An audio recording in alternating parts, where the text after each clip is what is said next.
Hey guys, Mars Lincoln here, bringing another Dragon Ball Z Dokkan battle video. And so we've had some very interesting news over on Twitter from both versions of the game. Funnily enough, it's a good thing I waited for all the info to come out, including global commenting on the situation, because at first it looked like this was going to be for JP only, which I think after the shenanigans of the previous couple of days would have probably sent a lot of global players into an absolute tailspin.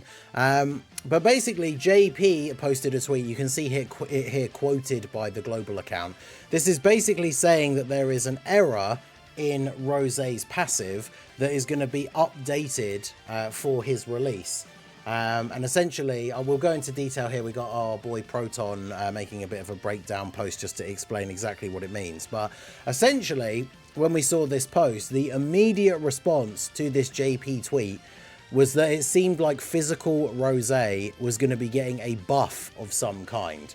Now, obviously, that's kind of funny when you think about the fact that we've just been talking about how Rosé was a global first.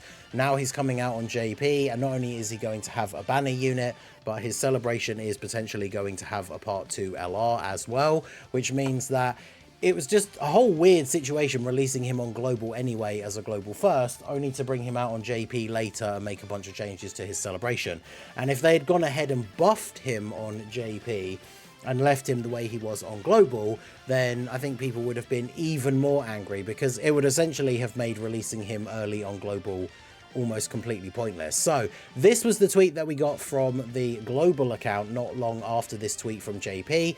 So it says, announcement: an issue was found with Mastery of the Power of Rage Goku Black Super Saiyan Rosé's passive skill, where certain skill effects are different than intended under specific conditions. As a result, adjustments will be made to the character's passive skill. Further details will be provided in a future in-game announcement. We truly apologize for any inconvenience caused. So what this is an update to Physical Rosé's passive, which honestly does make him like a fair bit better considering how his passive actually works. So shout out, of course, again to the boy Proton posting a bunch of the details here. So he posted a thing of the actual database going over all the actual code with like the way it's worded and everything. But here to clarify, Physical Rosé's passive skill is exactly the same on both versions. So people were wondering if the way his passive had been programmed on JP was slightly different, but his passive is exactly the same. Except, you see, however, JP's version has an extra skill that launches an additional super attack when the attack count reaches 10. Everything else is the same. So basically what this is the way that Rosé works is once he's done a certain number of attacks, he gets an extra attack, right? So I think it's 5 attacks. If 5 attacks in a turn, he does a guaranteed attack. And then once he's done, I think it's 5 attacks overall, he gets an additional attack. The JP version had an extra ability that once he'd done 10 attacks, he then gets an additional attack after that as well. And this is something that has always been the case with Rosé, where this could carry over between turns, right? So if you weren't able to get a lot of rainbow orbs on the first turn with him, and he only did 1 or 2 attacks in that turn, you were very likely to, of course, proc the extra attacks in the next turn. But now with this full passive, the way this could end up working is if you only get a couple of attacks in the first turn and then you get a ton of rainbow orbs on his next turn, he's going to be able to attack a crazy amount of times. And overall, you guys have seen, like, I think Physical Rosé was super underrated already anyway. Every time new bosses have come out, all the red zone stages with like the Martian Buu Saga and stuff, I've been trying out Physical Rosé, showing off some of the crazy turns we can get to, like on teams with him with Kid Buu. We've seen him attack multiple times, getting up to doing like 20 million, followed by 23 million attack stat supers and all this crazy stuff. And now he's essentially going to be able to do all of that, whilst also then potentially getting another additional super as well. And the thing that makes this so good is any kind of additional attack whatsoever is always going to be good for this Physical Rosé because of the way his passive works, right? So I have him up here on my phone. The main thing about him, right, is he gets additional attacks, and pre-transformation, right, the rainbow orbs can only be normals. But every single attack that he does during the turn, whether it's a super or not, increases his attack and defense by 30% with no cap. So every single attack he gets is an additional attack and defense 30%, and every super he gets, his super attack effect is raise attack and defense for 1 turn, which means it's another 30%. So every single time he attacks, he gets a buff, and if it's a super, he's essentially getting a double buff. So with this update to his passive, that's just giving him yet another extra attack that he can potentially do. Right, so the way it's worded here at the moment in his passive, it says launches an additional attack that has a high chance to become a super. Then he has launches an additional attack, additional super attack guaranteed every time the character attacks 5 times in battle. Then an additional attack right each time it builds up. The way it works now is that he also has an extra line, which will be to launch an additional super attack every time he attacks 10 times in battle. So he has the potential to just keep doing more and more attacks.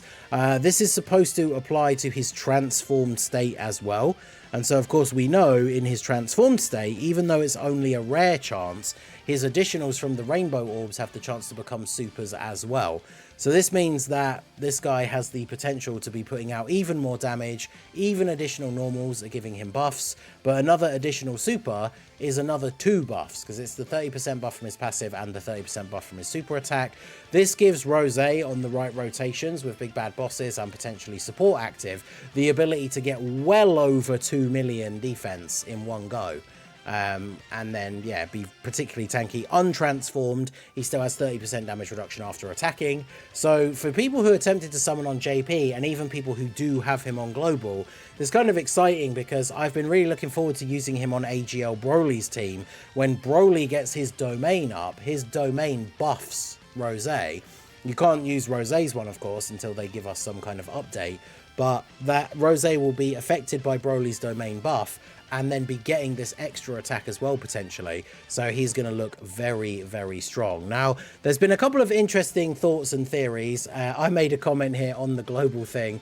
All stones spent on his banner refunded, because you could argue to a certain extent that with him being released the way he was on Global, they've specifically said in their post, an issue was found with his passive, which means he was basically not as intended.